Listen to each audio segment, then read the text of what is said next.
لا إله إلا الله محمد رسول الله. Bismillahirrahmanirrahim. Assalamualaikum warahmatullahi wabarakatuh. Alhamdulillahi rabbil alamin. Wassalatu wassalamu ala asrafil anbiya'i wal mursalin nabiyina Muhammadin sallallahu alaihi wasallam wa ba'd. Rabbi israh li sadri wa yassir li amri wahlul 'uqdatam min lisani yafqahu qawli. Allahumma zidna ilman warzuqna fahman wa amalan mutaqabbalan, amin amin ya rabbal alamin. Hadirin jamaah salat subuh yang dimuliakan Allah, pertama-tama mari kita bersyukur kepada Allah Subhanahu wa taala. Walhamdulillah, pada pagi hari ini kita masih diberikan berbagai macam nikmat sehingga bisa hadir berkumpul di sini menunaikan salat subuh berjamaah. Lalu kemudian kita lanjutkan dengan majelis ilmu. Salawat dan salam semoga tercurahkan kepada baginda Muhammad sallallahu alaihi wasallam. Beliau sallallahu alaihi wasallam menerjemahkan majelis ilmu itu dengan raudhatun min riyadil jannah, salah satu taman surga. Karena memang hadirin yang dimuliakan Allah, agar bisa merasakan kebahagiaan, mau nggak mau kita katakan hati ini memang harus dipenuhi dengan ketaatan kepada Allah Subhanahu wa taala. Itulah sebabnya dahulu para sahabat itu, kalau kita lihat dalam athar atau dalam hadis-hadis yang diriwayatkan di zaman Nabi sallallahu alaihi wasallam, mereka itu merasa nikmat dengan ketaatannya. Dulu ada seorang sahabat Nabi sallallahu alaihi wasallam, ibadah puasanya kuat sekali, sampai Nabi sallallahu alaihi wasallam ketika ketemu sama dia, Nabi sallallahu alaihi wasallam pangling. Nabi sallallahu alaihi wasallam tidak mengenalinya karena saking sering puasa, fisiknya itu agak mengurus. Jadi diriwayatkan ketika Al-Bahili datang menemui Nabi sallallahu alaihi wasallam dalam sebuah majelis seperti gini. Al-Bahili udah dekat-dekat dengan Nabi SAW, tapi Nabi kayaknya nggak paham kalau itu Al-Bahili. Sampai kemudian Al-Bahili mengatakan, "Alla ta'rifuni ya Rasulullah, apakah engkau tidak mengenal aku ya Rasulullah?" Lalu kemudian Rasulullah bertanya, "Man anta, siapa kamu?" Kata Al-Bahili, "Ana alladzi ji'tuka amal awal." Saya ini Al-Bahili yang bertemu dengan engkau di tahun-tahun awal kedatanganmu ya Rasulullah. Kemudian Rasulullah bertanya, "Fama ghayyaraka wa qad kunta hasanal hay'ah?" Apa yang menyebabkan engkau berubah? Tadinya kan tampilan fisikmu ini bagus sekali, maksudnya kamu itu tidak kurus seperti hari ini. Al-Bahili dengan tawadhu'nya mengatakan begini, "Ya Rasulullah, ma akaltu illa billailin." Ya Rasulullah, saya tidak makan kecuali di malam hari ya Rasulullah. Artinya Al-Bahili ingin mengatakan, ya Rasulullah, saya itu puasa, sahurnya, makan sahurnya itu sebelum subuh atau menjelang subuh, dan berbukanya itu sudah maghrib malam. Jadi makannya malam saja. Nah, perhatikan hadirin yang dimuliakan Allah, Allah jadikan kebahagiaan para sahabat itu pada ibadah. Dan ibadah itu kan gak satu saja. Kalau Al-Bahili tadi tuh sampai badannya itu berubah, mengurus, sehingga Rasulullah sallallahu alaihi wasallam mengatakan, "Sum ya syahrul sabar." Kamu puasanya pada bulan Ramadan saja, bulan sabar. Kemudian kamu puasa yauman fi kulli syahrin, pada tiap bulannya satu hari saja. Tapi kata Al-Bahili kepada Rasulullah, "Zid ya Rasulullah, fa inna bi quwwah." Ya Rasulullah, tambahkan, saya ini mampu sebenarnya. Saya ini punya kekuatan ya Rasulullah. Kalau gitu kata Rasulullah, "Sum yaumaini fi kulli syahrin." Kamu puasanya 2 hari saja pada tiap bulan. Tapi Al-Bahili masih mendesak Rasulullah, "Ya Rasulullah, tambahkan, saya mampu saya punya kekuatan ya Rasulullah." Akhirnya kata Rasulullah, "Ya kalau gitu kamu sum salasata ayyamin fi kulli syahrin." Kamu puasa pada tiap bulan itu 3 hari. Jadi Allah jadikan kebahagiaan Al-Bahili itu pada ibadah puasa. Ada lagi sahabat yang lain namanya Abu Hurairah. Allah jadikan kebahagiaan dia itu pada ibadah talabul ilmi. Abu Hurairah ini baru datang ke Madinah hijrah dari daerah Yaman pada tahun 8 Hijriah. Tapi begitu sampai di Madinah, dia fokus dengan ibadah talabul ilmi, sehingga dimanapun Rasulullah SAW berada, dia dengar, dia datangi, dia dengarkan apa yang disampaikan Nabi SAW. Kalau wahyu yang disampaikan Nabi, dia hafal tuh wahyu. Kalaupun tidak wahyu, apa yang disampaikan Nabi didengar baik-baik, dihafal sama dia. Sehingga pertemuan dia dengan Nabi hanya 2 tahun, tapi menghasilkan banyak riwayat, karena Allah jadikan kebahagiaannya pada ibadah talabul ilmi. Sehingga satu hari diriwayatkan oleh Imam Bukhari dengan sanadnya, Abu Hurairah ini mendengar Rasulullah SAW di salah satu jalanan Madinah, dia datangi, sangkinkan semangatnya. Begitu ketemu dengan Nabi SAW di salah satu jalanan Madinah, dia baru ingat kalau dia belum mandi junub. Akhirnya dia setelah ketemu itu, dia pergi ke belakang, kemudian menghilang, mandi dulu, kemudian balik lagi. Rasulullah SAW bertanya, "Aina kunta ya Abu Hurairah?" "Ya Abu Hurairah, kamu tadi dari mana saja?" "Oh ya Rasulullah, saya ini kuntu junuban, saya ini tadi ternyata masih junub, saya lupa. Fastahyaitu an ujalisaka wa ana ala ghairi taharatin." Saya malu ya Rasulullah, saya bermajelis denganmu sementara saya dalam keadaan tidak suci. Jadi dia saking semangatnya ketemu dengan Rasulullah, dengerin apa yang disampaikan Rasulullah, baru ingat ternyata dia belum mandi junub. Memang karena Allah Subhanahu wa taala jadikan dia kebahagiaan itu pada talabul ilmi. Begitu ingat, dia pergi sejenak, mandi dulu, balik lagi menemui Nabi SAW setelah mandi. Maka dia katakan, "Ya Rasulullah, tadi saya junub, saya malu bertemu dengan engkau, bermajelis denganmu, sedangkan aku dalam keadaan tidak suci." Akhirnya Rasulullah SAW katakan, "Subhanallah, innal mu'min la yanjus." Maha suci Allah ya Abu Hurairah, mukmin itu nggak ada yang najis kok. Gitu. Yang ingin kita sampaikan, hadirin yang dimuliakan Allah, lihat para sahabat ini, lihat orang-orang yang Allah Subhanahu wa taala katakan di dalam Al-Quran, radhiyallahu anhum wa radu'an, masyarakat yang Allah telah ridhoi dan mereka juga ridha kepada Allah. Masyarakat yang Allah katakan a'adalahumul jannah, Allah telah sediakan untuk mereka surga. Ternyata tipologi masyarakatnya itu memiliki kebahagiaan pada ketaatan kepada Allah.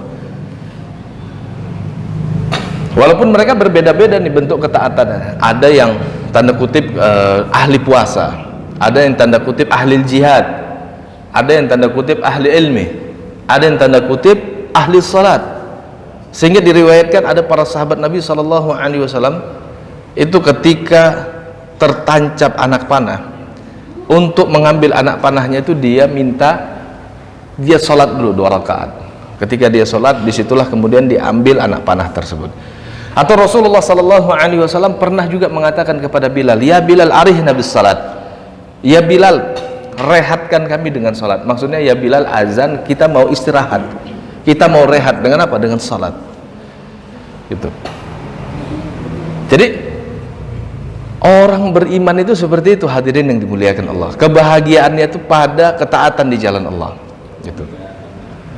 Maka hadirin yang dimuliakan Allah, dalam kesempatan pagi hari ini ingin saya sampaikan, karena mudah-mudahan nanti Allah Subhanahu wa taala jadikan juga kebahagiaan kita sebagaimana kebahagiaan para sahabat. Kebahagiaan itu ketika kita bisa khusyuk beribadah kepada Allah Subhanahu wa taala, sehingga ruhani kita tuh dapat nutrisi yang positif begitu. Nah, apalagi kalau kita belajar fikih, hadirin yang dimuliakan Allah. Satu sisi fikih itu bisa mengajarkan kita ahkam syariah atau hukum-hukum yang terkait dengan syariat. Tapi kadang-kadang fikih itu, kadang yang kita bahas adalah argumentasi, tanda kutip. Ada juga sebagian orang ketika belajar fikih fokus pada argumentasi, fokus pada debat-debatnya, akhirnya agak mengeras hatinya.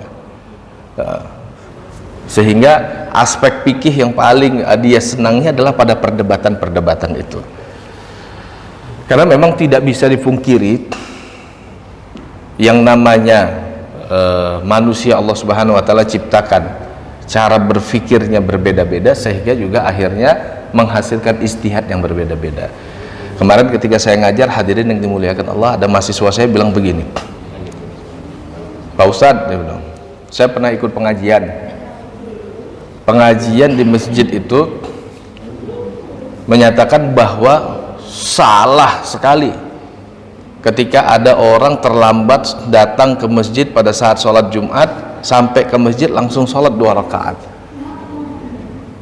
Itu orang belum ngaji, itu orang belum baca buku. Kalau orang sudah ngaji pasti nggak begitu. Sementara mahasiswa saya ini memahami bahwa dari kecil dia dapat riwayat atau dapat pengajaran dari kiai-kiainya, kalau orang telat datang ke masjid ketika sholat Jumat dan imam sedang khutbah, dia sampai di masjid sholat 2 rakaat baru kemudian dengarkan khutbah. Nah, hadirin yang dimuliakan Allah, yang saya mau komentari di sini ini bukan pendapat para ulama yang mengatakan pendapat pertama yang mengatakan kalau kita sampai ke masjid imam sedang khutbah sholat 2 rakaat terlebih dahulu, atau pendapat kedua yang mengatakan kita datang ke masjid terlambat imam sedang khutbah duduk. Ini ada 2 pendapat di kalangan para ulama. Kita tidak menyalahkan pendapat para ulama itu karena masing-masing dan dari 2 pendapat ini memiliki dasar yang kuat. Tapi yang kita salahkan di sini adalah sikap penyampaian para ustadz yang menurut saya itu agak provokatif dan tergesa-gesa. Langsung kemudian menyatakan yang demikian itu tidak, atau menyalahi sunnah, atau kemudian itu menunjukkan orang yang belum ngaji. Padahal hadirin yang dimuliakan Allah, jumhur ulama berdasarkan hadis yang diriwayatkan Sulaikun al-Ghatfani atau al-Ghatafani. Sulaikun itu ada seorang sahabat namanya Sulaik. Sulaik ini datang ke masjid di hari Jumat dan Nabi SAW sedang berkhutbah. Sulaik ketika itu langsung duduk, hadirin. Maka kata Nabi SAW, kum salli rakataini khafifataini, kamu berdiri lagi, sholat lagi 2 rakaat ringan. Maksudnya 2 rakaatnya jangan panjang-panjang. Rawahu Muslim. Walaupun ada riwayat yang lain, riwayat dalam Sunan An-Nasai diriwayatkan waktu itu di zaman Nabi SAW ada seorang rajul, ada seseorang tuh datang ke masjid, itu yamurru bainal mankibain, diriwayatkan dia itu jalan membelah pundak orang-orang. Lalu kemudian Nabi SAW mengatakan ijlis, kamu duduk. Nah, riwayat yang kedua ini dipilih oleh mazhab Maliki.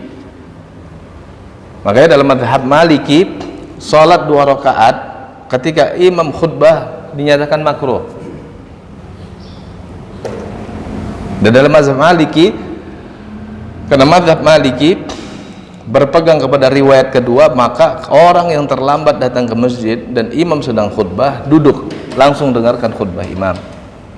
Kemudian mereka mempertegas bahwa yang demikian itu sejalan, kata mereka, dengan hadis Nabi SAW, di mana diriwayatkan bahwa Nabi SAW pernah mengatakan bahwa seseorang ketika berkata kepada orang lain di hari Jumat sedangkan imam yakhtub, sedangkan imam dalam keadaan khutbah, insit atau ansit,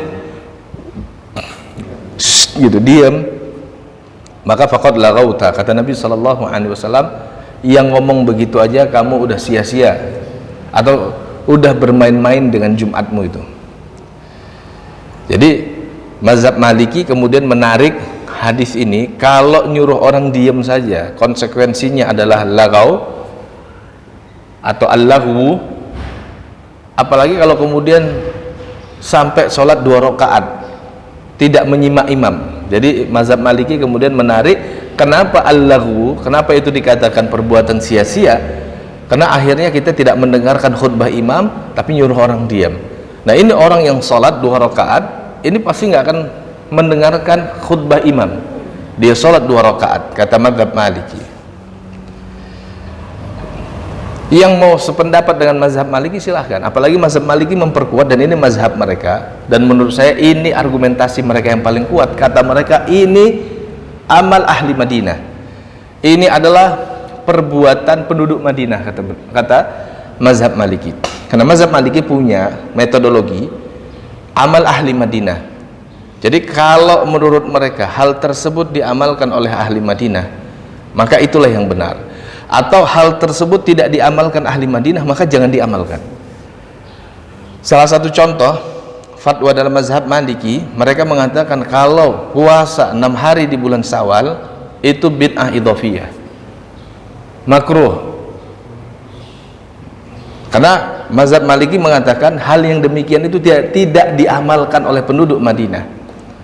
Tidak diriwayatkan kalau penduduk Madinah itu mengamalkan puasa 6 hari di bulan Syawal. Walaupun kita mendapatkan riwayat dari sahabat Nabi yang lain yang ketika itu tinggal di Baghdad dan diriwayatkan oleh orang-orang di Baghdad, Nabi SAW mengatakan, man shawama sittata ayyamin min Syawalin faka'annama shoma ad-dahar. Barang siapa yang puasa 6 hari di bulan Syawal, maka seolah-olah dia puasa 1 tahun full. Begitu.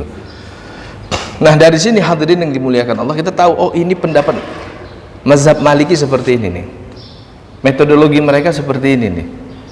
Nah, kalau dikaitkan dengan apa yang tadi saya sampaikan, bahwa memang para ulama itu punya 2 pendapat kalau dikaitkan dengan seseorang yang datang ke masjid pada hari Jumat, dia telat dan imam sedang khutbah. Kalau jamaah tanya ke saya, Ustadz, yang paling kuat dari 2 riwayat atau 2 pendapat itu yang mana? Saya katakan yang paling kuat adalah pendapat jumhur ulama. Jumhur ulama mengatakan yang harus kita lakukan adalah seperti yang diriwayatkan pada hadis Sulaik. Jadi begitu kita telat, imamnya sedang khutbah, sholat 2 rakaat ringan, dipercepat aja bacaannya. Nah, hadirin yang dimuliakan Allah, salah satu yang akan kita bahas dalam pengajian kita ini, setelah tadi kita menjelaskan ada perbedaan di kalangan para ulama terkait dengan hal tersebut, dan kemudian yang kita sikapi tadi adalah salahnya seorang ustadz ketika menjelaskan perbedaan tersebut dengan tidak menghadirkan 2 pendapat, lalu kemudian dia merojihkan salah satu pendapat tersebut. Yang harusnya dia lakukan adalah merojihkan atau menguatkan. Jadi kalau itu pendapat dia, ya silahkan, falyatafaddal. Tapi kalau kemudian pakai bahasa-bahasa provokasi seperti tadi ya, ini orang nggak ngaji, ini orang nggak baca kitab ulama, ini orang nggak tahu sunnah, ini bahasa-bahasa yang kurang tepat, karena akhirnya akan menciptakan resistensi. Apalagi mazhab Syafi'i dengan tegas, sebagaimana Imam Nawawi rahimahullahu ta'ala dalam Syarah Sahih Muslim mengumpulkan hadis-hadis yang terkait dengan hadis-hadis tentang sholat Jumat. Imam Nawawi rahimahullahu ta'ala berkesimpulan bahwa hadis Sulaik dan hadis-hadis yang mirip dengan hadis Sulaik itu lebih azhar, itu lebih jelas, dan itu lebih sarih, lebih tegas, bahwa ketika ada seseorang itu terlambat datang ke masjid, imam sedang khutbah, harusnya yang dia lakukan sholat 2 rakaat, sebagaimana sikap Nabi ketika melihat Sulaik terlambat di Jumat tersebut atau di waktu sholat Jumat. Nah, termasuk hadirin yang dimuliakan Allah, yang paling banyak diperdebatkan khususnya oleh masyarakat muslim hari ini itu adalah kaitannya dengan bulan di mana kita sedang berada di dalamnya, ini bulan Sya'ban. Padahal hadirin yang dimuliakan Allah, bulan Sya'ban ini agung sekali, karena diriwayatkan hadirin yang dimuliakan Allah bahwa Nabi SAW sebagaimana diriwayatkan oleh istri-istrinya, Nabi SAW itu pernah di bulan Sya'ban itu puasa 1 bulan full. Misalnya Ibunda Aisyah radhiyallahu anha pernah mengatakan, hadis ini diriwayatkan Imam Bukhari, ma ra'aitu Rasulullah sallallahu alaihi wasallam istakmala siyami qattin illa Ramadan wa ma ra'aituhu fi syahri aktsar minhu siyaman fi Sya'ban. Ibunda Aisyah radhiyallahu anha pernah mengatakan bahwa Nabi sallallahu alaihi wasallam tidak pernah puasa 1 bulan full kecuali di Ramadan, dan saya tidak melihat kalau Nabi SAW puasa lebih banyak dibandingkan puasa di bulan Sya'ban. Artinya dari persaksian Ibunda Aisyah ini kita jadi tahu ternyata Nabi SAW kalau di bulan Sya'ban itu puasanya lebih banyak dibandingkan bulan-bulan yang lain. Bahkan Ummu Salamah, istri Nabi SAW yang lain, pernah mengatakan begini, ma ra'aitu Nabiya sallallahu alaihi wasallam yasumu syahraini mutatabi'aini ila Sya'ban wa Ramadan. Aku enggak pernah menyaksikan Nabi sallallahu alaihi wasallam puasa 2 bulan berturut-turut kecuali puasa di bulan Sya'ban dan Ramadan. Artinya pernah tuh Nabi sallallahu alaihi wasallam dalam hidupnya puasa sampai 2 bulan berturut-turut, yaitu puasa di bulan Sya'ban dan Ramadan. Ya. Dan juga ada hadis ketika Nabi SAW ditanya kenapa Nabi SAW memperbanyak ibadah puasa di bulan Sya'ban, kata Nabi SAW, dzaka syahrun turfa'u fihi al-a'mal ila rabbil alamin fa uhibbu an yurfa'a amali wa ana sha'im. Di bulan itu amal turfa', amal-amal ibadah itu catatannya diangkat menuju Allah Subhanahu wa Ta'ala, dan aku sangat menyukai ketika catatan amal rapotku itu sedang diangkat menuju Allah Subhanahu wa Ta'ala, aku dalam keadaan puasa. Artinya sebagaimana yang disampaikan oleh Imam Badruddin Al-Aini Al-Hanafi dalam kitabnya Umdatul Qari, Nabi itu kepingin ketika catatan amalnya diangkat atau rapotnya itu, laporan tentang catatan amalnya itu diangkat, ditutup dalam keadaan terbaik, yaitu dalam keadaan puasa. Ya sama Pak, kita juga kalau misalnya catatan report kerja kita mau dibawa ke pusat, kita kepingin ketika dicatat terakhir itu performa kita performa terbaik begitu, kinerja kita dalam keadaan posisi di puncak-puncaknya atau dalam keadaan terbaik. Dan Nabi SAW di bulan Sya'ban ini, karena di bulan Sya'ban ini report atau laporan catatan amal kita akan diangkat, dilaporkan menuju Allah Subhanahu wa Ta'ala. Itulah sebabnya Nabi SAW memperbanyak puasa, agar ketika catatan itu diangkat, dilaporkan menuju Allah Subhanahu wa Ta'ala, performa kita lagi performa terbaik gitu. Maka hadirin yang dimuliakan Allah, famina sunnah, dari riwayat-riwayat ini dan nanti dari riwayat-riwayat yang lain tentang bulan Sya'ban dan bagaimana Nabi SAW memaknai bulan Sya'ban, dan bagaimana para ulama khususnya ulama hadis memahami riwayat-riwayat itu, kita dapat simpulkan ternyata hadirin yang dimuliakan Allah, bulan Sya'ban ini bulan penting karena bulan Sya'ban ini bulan isti'dad namanya, bulan persiapan. Karena nanti bulan Ramadan kita bakal ujian, maka nggak ada orang yang pingin lulus kecuali dia mempersiapkan kelulusannya. Nggak ada orang yang pingin sukses kecuali dia mempersiapkan suksesnya. Maka di bulan Sya'ban ini kita mesti persiapan agar nanti di bulan Ramadan begitu ujian kita lulus gitu. Bayangkan kalau ada orang tiba-tiba sampai di bulan Ramadan langsung puasa, badannya kaget hadirin yang dimuliakan Allah, dan kesiapan fisiknya, kesiapan jasmaninya juga nggak maksimal, apalagi persiapan ruhaninya nggak maksimal untuk bisa mengambil keutamaan ibadah di bulan Ramadan. Makanya dahulu kalau kita lihat kitab-kitab para ulama itu dan bagaimana para ulama memaknai Sya'ban, persis sebagaimana Rasulullah SAW tadi diriwayatkan memperbanyak ibadah di bulan Sya'ban, sampai-sampai Nabi juga menyampaikan alasan kenapa dia memperbanyak ibadah di bulan Sya'ban khususnya puasa, yaitu tadi agar ketika amalnya diangkat menuju Allah dia dalam keadaan terbaik, dan agar ketika nanti di bulan Ramadan dia sudah memiliki persiapan yang matang. Maka hadirin yang dimuliakan Allah, kita katakan di bulan Sya'ban ini salah satu ajaran Nabi yang paling penting adalah siyamu atau saumu Sya'ban, puasa Sya'ban. Sampai-sampai tadi hadirin yang dimuliakan Allah,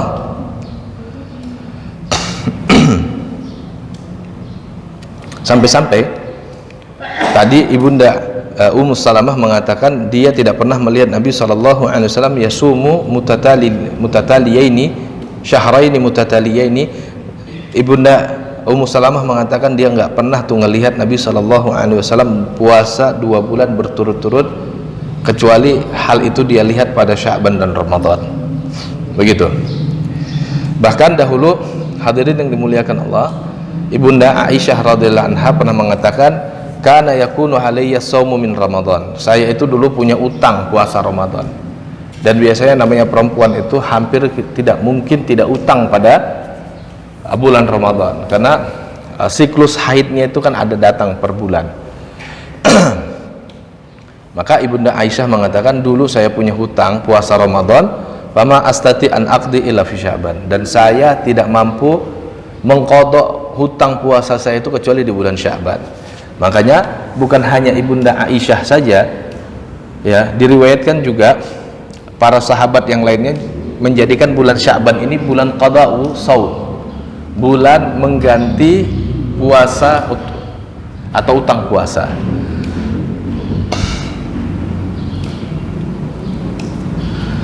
Nah, ada penjelasan salah seorang ulama ahli hadis itu namanya Imam Al-Baji. Beliau itu menuliskan dalam kitabnya Al-Muntaqa bahwa ketika beliau memahami hadis atau apa yang disampaikan Ibunda Aisyah radhiyallahu anha, bahwa dia tidak mampu puasa atau tidak mampu mengganti hutang puasanya kecuali di bulan Sya'ban, beliau menjelaskan bahwa Ibunda Aisyah jika memiliki utang puasa dan ingin menggantinya di luar bulan Ramadan, namun hal tersebut tidak terlaksana karena haid, sakit dan alasan lainnya, beliau tidak dapat menggantinya hingga datang bulan Sya'ban. Dan ini dijadikan Ibunda Aisyah dan para sahabiat lainnya kesempatan untuk mengganti hutang puasa. Dan termasuk kita hadirin yang dimuliakan Allah, saya yakin kebanyakan kita itu karena faktor pendidikan agama di dalam rumah tangga misalnya. Kebanyakan kita atau mayoritas kita yang masa mudanya di bawah tahun 90-an pasti punya utang puasa begitu. Karena zaman-zaman dulu itu kan kondisi beragamanya beda dengan hari ini. Anak-anak dulu kalau SMP juga tidak terlalu ditekankan untuk puasa, padahal di usia SMP itu sudah sampai usia balik. Sehingga kita itu kadang-kadang nggak tahu berapa banyak utang puasa kita. Maka di bulan Sya'ban ini jadi kesempatan agar kita bisa memanfaatkannya untuk mengganti utang puasanya. Nah, tapi di sisi yang lain hadirin yang dimuliakan Allah, kita sedikit ambil perbedaan ulama, masalah fikih ya, bahwa diriwayatkan oleh dari Nabi sallallahu alaihi wasallam, Nabi itu pernah mengatakan gini, la tuqaddimu Ramadan bi shaumi yaumin wala yaumaini. Kalian jangan dahului Ramadan itu dengan puasa 1 hari sebelumnya atau 2 hari sebelumnya. Illa rajulun kana yasumu sauman, kecuali kalau ada seseorang yang biasa puasa, fal yasumhu, silahkan dia puasa. Ini kan berasa kontradiksi, karena tadi Nabi SAW diriwayatkan memperbanyak puasa di bulan Sya'ban. Bahkan Ibunda Ummu Salamah, salah seorang istri Nabi, meriwayatkan kalau Nabi SAW pernah puasa di bulan Sya'ban itu secara full sampai di bulan Ramadan full. Tapi dalam hadis yang lain Nabi SAW mengatakan la tuqaddimu Ramadan bisaumi yaumin wala yaumaini. Kalian jangan dahului Ramadan dengan puasa 1 hari sebelumnya atau 2 hari sebelumnya. Bagaimana kita memahami hadis ini? Nah, dalam memahami hadis ini hadirin yang dimuliakan Allah, para ulama kemudian melihat bahwa larangan ini bukan larangan haram, bahwa larangan ini bukan larangan mutlak total, bahwa 1 hari sebelum Ramadan sama sekali nggak boleh puasa, bukan begitu.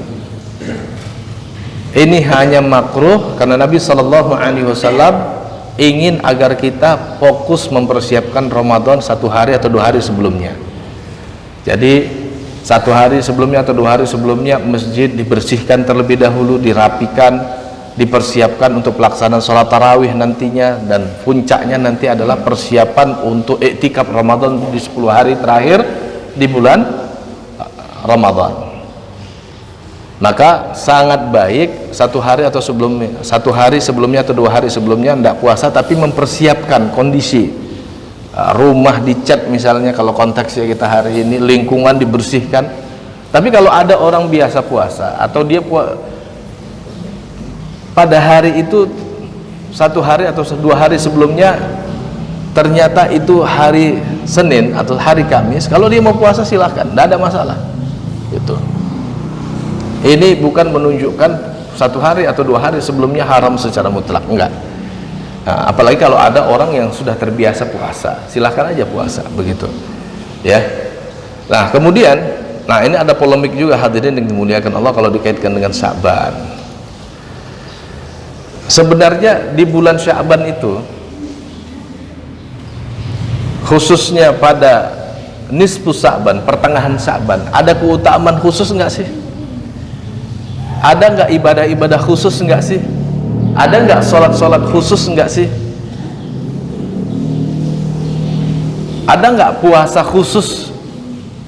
Maka jawabannya hadirin yang dimuliakan Allah, wallahu a'lam bissawab, wa alaihi jamaahirul ulama, pendapat keumuman para ulama benar. Para ulama keumumannya berpendapat bahwa pada malam nisfu Sya'ban itu ada keutamaan berdasarkan hadis hasan, dan sebagian para ulama mengatakan bahkan sahih. Syekh Albani mengatakan bahkan hadis ini sahih, walaupun sebagian ulama mengkritik hadis ini, seperti Imam atau Syekh Al-Mubarakfuri dari India. Beliau mengkritik hadis ini karena di situ ada rawi yang menurut beliau lemah. Nah, hadis itu bunyinya begini: innallaha la yattali' lailatan nisfi min Sya'ban fayaghfiru li jami'i khalqihi illa li musyrikin aw musyahidin. Diriwayatkan bahwa Nabi sallallahu alaihi wasallam pernah bersabda, riwayat ini diriwayatkan dari sahabat Nabi sallallahu alaihi wasallam Abu Musa al-Asy'ari, bahwa Nabi mengatakan sesungguhnya Allah Subhanahu wa taala la yattali', mentelaah pada malam pertengahan bulan Sya'ban, fayaghfiru li jami'i khalqihi, kemudian Allah Subhanahu wa taala mengampuni seluruh makhluknya, illa lil musyrikin aw musahinin, kecuali orang musyrik, orang yang melakukan kesyirikan, dan orang yang melakukan pertengkaran atau orang yang sedang bermusuhan, artinya sesama kaum muslimin dia saling musuhan. Maka berdasarkan hadis ini hadirin yang dimuliakan Allah, ada 2 keutamaan malam nisfu Sya'ban atau malam pertengahan bulan Sya'ban. Yang pertama, di malam pertengahan bulan Sya'ban Allah yutali alaina, Allah mentelaah kita berdasarkan hadis tadi. Gimana sih ketika kita lagi ditelaah sama Allah, berani nggak maksiat? Gimana sih ketika kita sedang diawasi oleh Allah Subhanahu wa taala, berani nggak maksiat? Pasti nggak berani. Boro-boro maksiat, ketahuan tidur molor aja kita berasa dosa pada malam itu, ya kan? Walaupun tentunya Allah Subhanahu wa taala pasti dengan ilmunya paham benar kondisi kita. Gitu. Tapi hadirin yang dimuliakan Allah, ini mengajarkan kepada kita sedang diawasi oleh atasan saja kita nggak berani, kinerja kita itu menurun, performa kita itu menurun, nggak berani, apalagi kalau sedang ditelaah oleh Allah Subhanahu wa taala. Pastinya kita kepingin ketika ditelaah itu kondisi kita dalam kondisi terbaik, performa kita performa terbaik, begitu. Apalagi pada malam nisfu Sya'ban itu Rasulullah mengatakan fayaghfiru li jami'i khalqihi, Allah akan mengampuni makhluk-makhluknya. Nah, gimana kita akan mendapatkan ampunan dari Allah Subhanahu wa taala sedangkan kita pada malam nisfu Sya'ban itu molor terus, atau wa na'udzubillah kita dalam keadaan bermaksiat kepada Allah, ya? Maka dari sini hadirin yang dimuliakan Allah, para ulama Hambali khususnya, nanti bisa juga dilihat dalam bukunya Imam Ibnu Taimiyah rahimahullah atau dalam fatwa beliau dalam Majmu' Fatawa, beliau berkesimpulan bahwa pada malam nisfu Sya'ban itu sangat baik kita memperbanyak ibadah. Ya, yang mau iktikaf silahkan iktikaf di masjid, tapi jangan molor juga, iktikaf molor, begitu. Baca Quran, capek baca Quran, coba sholat wudunya dijaga terus, mohon kepada Allah untuk diampuni sampai semampunya. Kalau mampu misalnya semalam suntuk ya silahkan saja, kalau nggak mampu ya misalnya sampai jam 11 tidur ya tidur, tidak apa-apa. Intinya pada malam itu sangat dianjurkan memperbanyak ibadah. Dalam hadis yang lain, hadirin yang dimuliakan Allah, diriwayatkan oleh Imam Ahmad dalam musnadnya dengan kualitas hadis hasan, atau kalau bahasa ulama hadis itu layyin. Disebutkan bahwa Nabi SAW bersabda, yutali'ullahu azza wa jalla ila khalqihi lailatas nisfi min sya'ban fayaghfiru ibadihi illa snaini musyahinun wa qatilun nafs. Bahwa Nabi SAW diriwayatkan bersabda, Allah mentelaah hamba-hambanya atau makhluknya pada malam pertengahan bulan Sya'ban, maka Allah mengampuni para hambanya kecuali dua. Yang pertama musyahin, hamba-hambanya yang saling bermusuhan, ada mukmin memusuhi mukmin yang lain. Yang kedua qatilin nafs, mukmin yang membunuh mukmin yang lain. Ini enggak diampuni pada malam Lailatul Nisfi min Sya'ban, pada malam pertengahan bulan Sya'ban.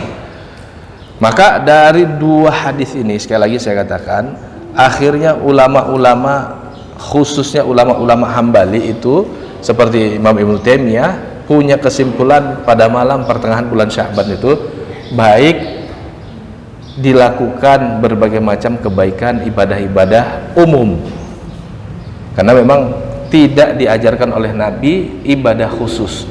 Bahkan kalau kita lihat dalam kitab-kitab para ulama itu, kitab-kitab fikih ya, seperti Imam Nawawi rahimahullahu ta'ala dalam syarah Sahih Muslim itu ngelihat ada dua bid'ah, bid'atani qabihatani kata beliau, ada dua bid'ah yang itu jelek sekali.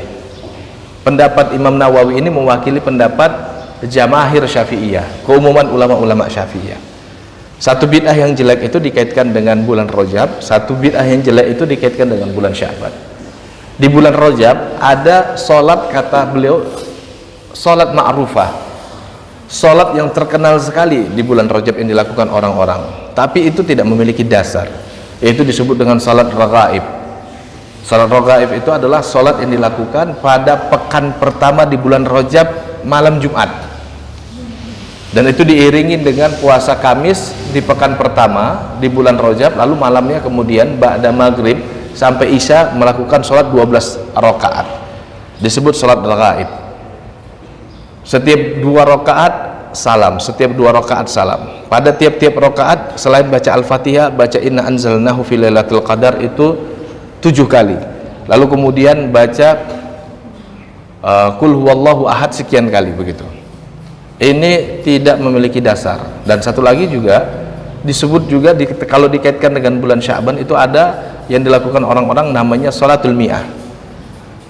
Sholat di pertengahan bulan Sya'ban atau nisfu Sya'ban itu 100 rakaat, tidak memiliki dasar sama sekali dari Nabi SAW dan tidak pernah dianjurkan oleh Nabi. Nabi hanya mengatakan pada malam nisfu Sya'ban itu Allah akan mengampuni hambanya, dan hal tersebut dipahami oleh para ulama harusnya di malam nisfu Sya'ban itu kita memperbanyak ibadah secara umum, nggak ada ibadah khusus.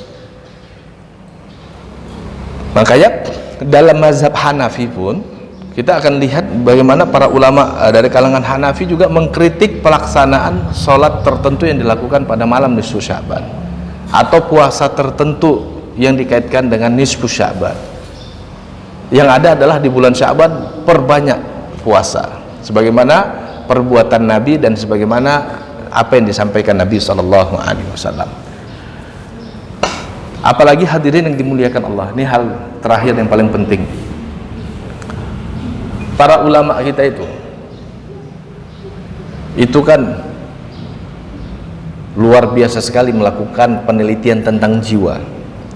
Maka kemarin saya tuh buka-buka buku para ulama terkait dengan kejiwaan.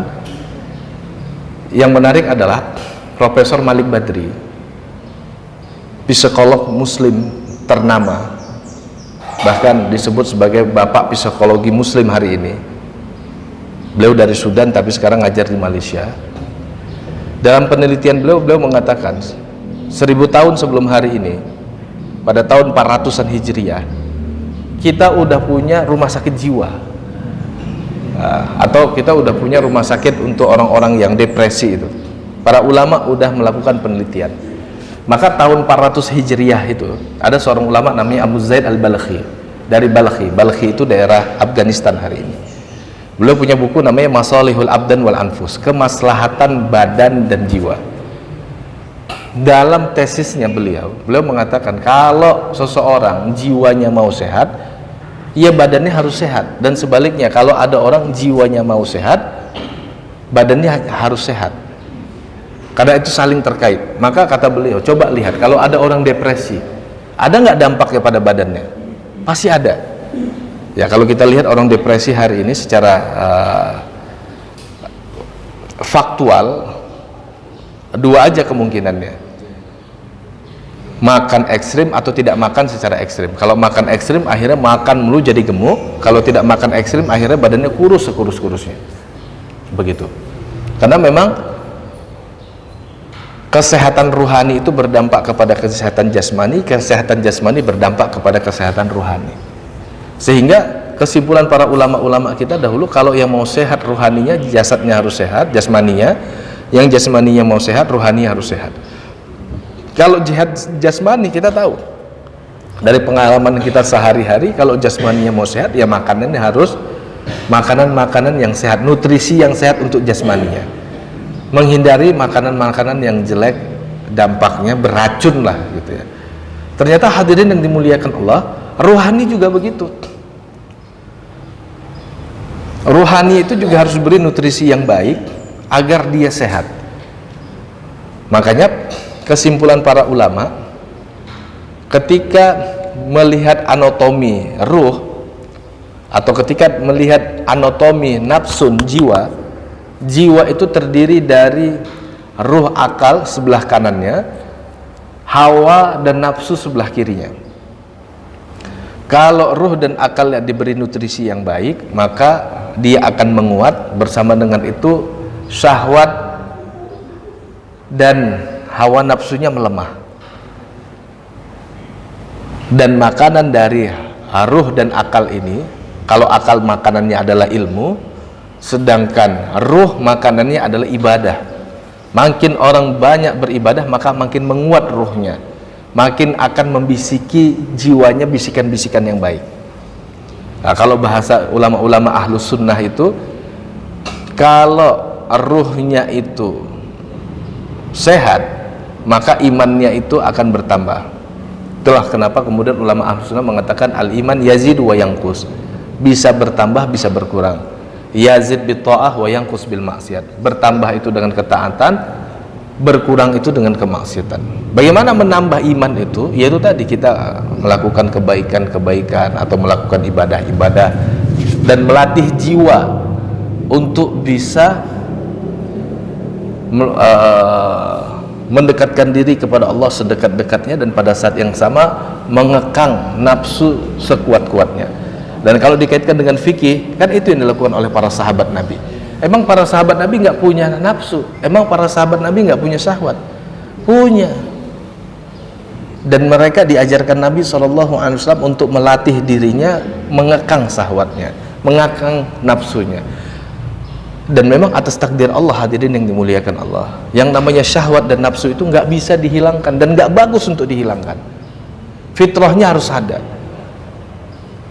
Syahwat marah itu harus ada, tapi harus bisa dimanage. Dan itu yang diajarkan Nabi. Kata Nabi, orang kuat itu bukan orang yang secara fisik kuat, dalam artian bisa mukul orang dipukul langsung pingsan. Tapi yang namanya kuat itu man yamlik nafsahu indal ghadab. Yang kuat itu adalah orang yang ketika marah dia berhasil mengontrol dirinya ketika marah. Yamlik nafsahu, dia memiliki jiwanya indal ghadab ketika dia marah. Artinya masih bisa kontrol diri, manage marahnya. Dan marah ini penting juga. Misalnya kalau Islam, agama kita dilecehkan, Rasulullah dilecehkan, Allah dilecehkan, Al-Quran dilecehkan, marah itu harus ada, dan itu bagian dari iman. Makanya tadi marah juga tidak boleh dihilangkan, karena itu fitrah yang Allah berikan, dan Allah nggak pernah bilang ke kita atau perintahkan ke kita hilangkan marah, tapi di manage. Nah, para ulama itu, misalnya Ibnu Arabi atau Imam Ghazali rahimahullahu taala menyebut kalau syahwat itu dan hawa nafsu itu sebagai sifat kebinatangan kita, sifatun haywaniyatun. Sedangkan ruh dan akal ini adalah sifatun malakut, sifat kemalaikatan kita. Maksudnya mereka mengkiaskan kalau bisikan-bisikan baik itu datangnya itu dari malaikat, dan bisikan-bisikan buruk itu dari kebuasan watak kita. Maka bisikan-bisikan baik ini yang kita pelihara, dan bisikan-bisikan yang buruk ini yang kita tekan, kita manage. Dan itu yang dilakukan Rasulullah kepada para sahabat. Makanya mudah-mudahan hadirin yang dimuliakan Allah, di bulan Sya'ban ini yang harusnya kita lakukan adalah memperbanyak ibadah kepada Allah, bukan memperbanyak perdebatan. Yang apalagi kalau kemudian ilmu kita itu terukur kemampuannya, atau kita nggak bisa bedah kitab-kitab para ulama, tapi kemudian kita kayaknya lebih jago dibandingkan para ulama dalam berfatwa. Wa na'udzubillah min dzalika. Banyak berdebat bisa mengeraskan hati dan justru menghalangi kita dari amal saleh. Ilmu yang ada dilaksanakan, yang kita nggak tahu nggak usah dilaksanakan dan nggak usah diperdebatkan. Wallahu a'lam bishawab. Ini saja, mudah-mudahan bermanfaat. Saya kembalikan kepada moderator. Terima kasih Ustaz.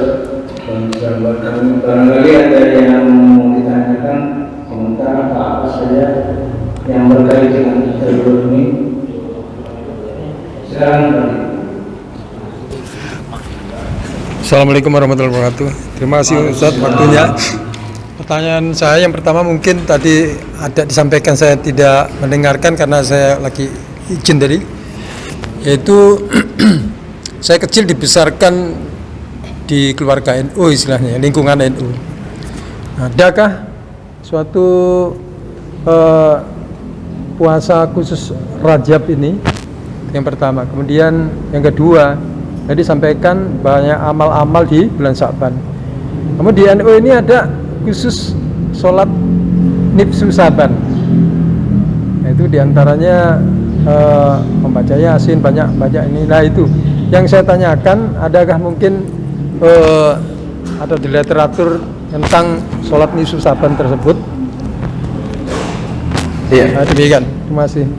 Ya, bismillahirrahmanirrahim. Pertama, terkait dengan puasa Rajab, dalam mazhab Syafi'i, punya pandangan bahwa ada puasa yang disebut puasa Rajab. Tapi mazhab lain mengatakan tidak ada puasa Rajab. Walaupun mereka sepakat bahwa di bulan Rajab itu baik atau mustahab kalau kita puasa. Mazhab Syafi'i berargumentasi dengan hadis Al-Bahili tadi, bahwa Nabi SAW ketika didesak oleh Al-Bahili, zidni ya Rasulullah fa inna bi quwwah, ya Rasulullah tambahkan saya untuk puasa, saya ini mampu ya Rasulullah. Kata Rasulullah, kamu tiap bulannya puasa 2 hari, sum yaumaini fi kulli syahrin. Tapi kemudian Al-Bahili mengatakan zidni fa inna bi quwwah, tambahkan lagi ya Rasulullah, saya ini mampu. Kalau gitu kamu puasanya tiap bulan 3 hari. Kemudian masih disampaikan lagi oleh Al-Bahili, zidni fa inna bi quwwah, ya Rasulullah tambahkan lagi, saya mampu ya Rasulullah. Kemudian kata Rasulullah, sum ashhural hurum, kalau gitu kamu puasa di bulan-bulan haram. Watruk, kemudian kamu tinggalkan, kamu puasa lagi di bulan-bulan haram, kamu tinggalkan, kamu puasa di bulan-bulan haram, kamu tinggalkan. Sampai 3 kali Nabi sampaikan, sambil menggabungkan 2 jemarinya, kemudian memisahkan 2 jemarinya. Nah, hadis ini dipahami oleh ulama-ulama Syafi'iyah bahwa ada puasa di bulan haram, dan maklum salah satu bulan haram itu adalah Rajab, selain Zulhijjah, Zulqa'dah dan Muharram. Maka kata ulama-ulama Syafi'iyah, kalau begitu di bulan haram itu harusnya atau baiknya orang puasa, karena Nabi menganjurkan puasalah di bulan haram, iya kan? Dan salah satu bulan haram itu adalah bulan Rajab, begitu.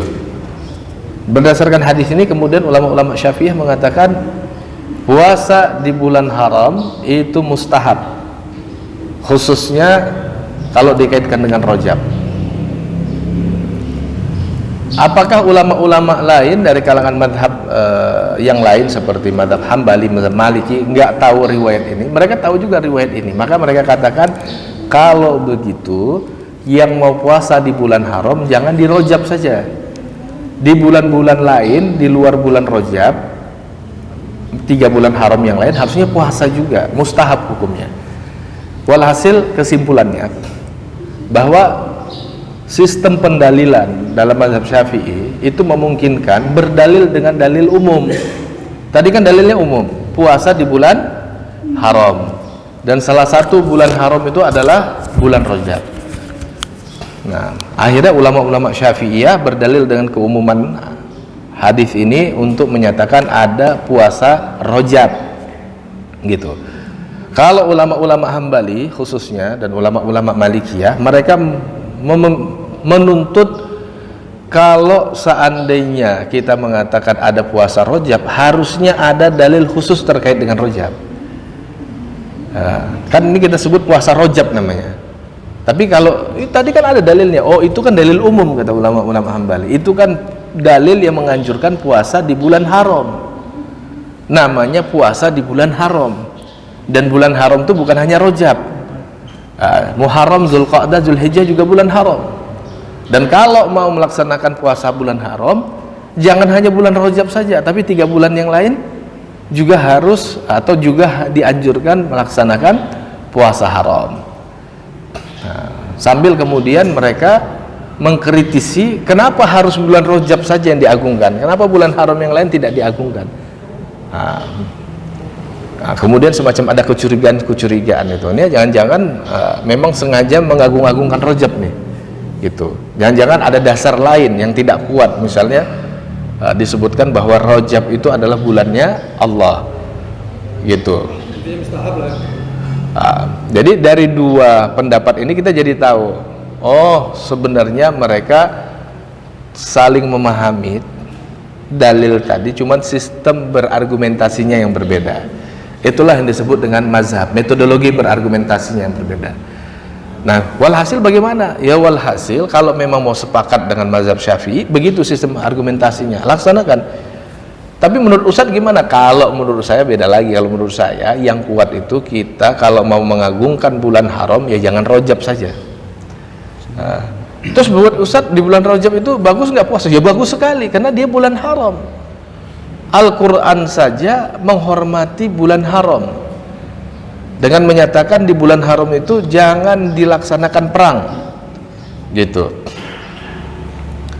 Karena Al-Quran, Rasulullah dan para sahabat dulu menghormati dan memuliakan bulan Rajab, maka kita juga memuliakan bulan Rajab, begitu. Dengan apa? Dengan banyak ibadah. Ibadahnya apa saja? Ya umum saja. Puasa diperbanyak, itu kalau saya gitu. Nah, kalau kaitannya dengan nisfu Sya'ban, ya nisfu Sya'ban seperti saya katakan tadi, itu dalam mazhab Syafi'i bagaimana Ustaz? Dalam mazhab Syafi'i sebagaimana yang difatwakan atau dituliskan Imam Nawawi, nggak ada ibadah khusus, tapi memang disunnahkan atau dianjurkan pada malam nisfu Sya'ban itu memperbanyak ibadah, ya sholat. Kalau sholatnya 100 kali gimana Ustaz? Jangan bilang sholat nisfu Sya'ban, tapi sholat sunnah mutlak, gitu. Boleh 100 kali, ya sampai pagi juga rakaatnya 300 kali juga nggak ada masalah. Namanya sholat sunnah mutlak, karena kita ingin mendapatkan keutamaan nisfu Sya'ban itu. Terus sebetulnya dalam mazhab Syafi'i gimana Ustaz? Ya tadi kalau dalam mazhab Syafi'i salah satu yang mesti kita lihat adalah apa yang difatwakan Imam Nawawi dan apa yang difatwakan Imam Rafi'i sebagai mufti mazhab Syafi'i.